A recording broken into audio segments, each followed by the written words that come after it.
Кутмандуу күнүңөр менен, билесиңби KG долбоорунун көрөрмандары, бүгүн биз Чабрес фермасындабыз. Бүгүнкү сюжетте сиздерге биз айылбандын лизинги аркылуу кандай породадагы уйларды алса болору тууралуу айтып беребиз. Андыктан биз менен бирге болуңуздар.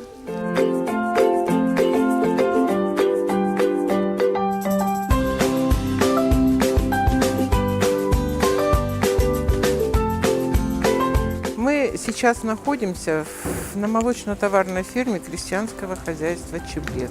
На ферме находятся две породы скота – галштино-фризы и шведская порода, или алатауская порода.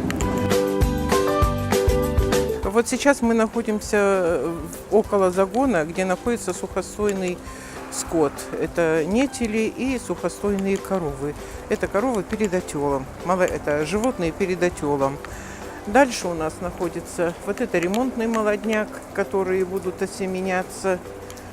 Немного еще подрастут и будут осеменяться. Дальше уже телки, которые на случку.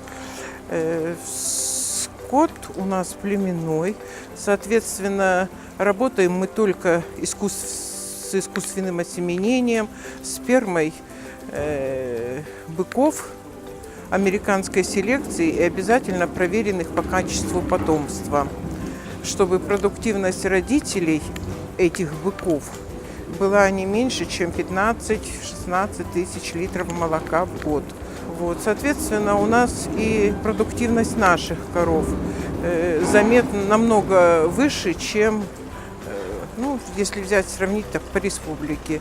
В среднем коровы по данным баникировки галштинской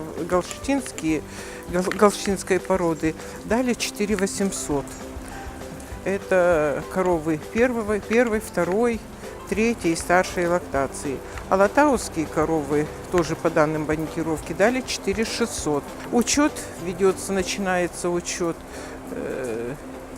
не только вот с осеменения, но и даже телята. Когда рождаются телята, им сразу присваивают номера, клички, сразу заводим карточки племенные, где записываются вся родословная, мам, пап.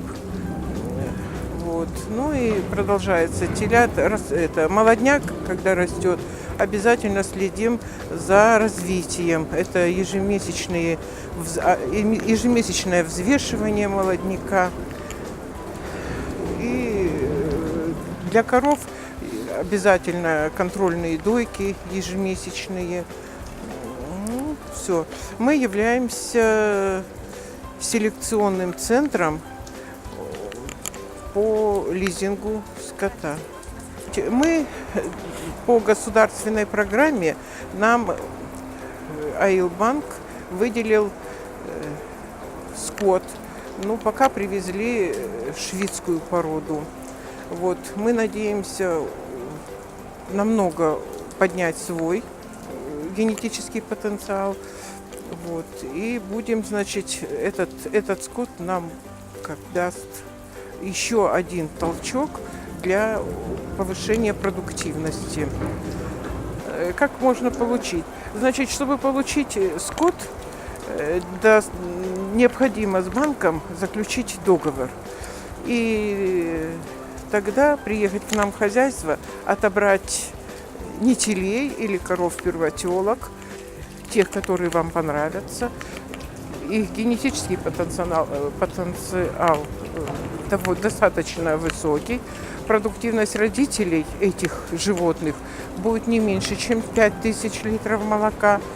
И, соответственно, через банк вы можете у нас взять. Чем хорошо по лизингу брать скот, это то, что этот скот и является залогом. Поэтому, во-первых, и процент там небольшой, и это как банк дает в аренду скот с последующим выкупом.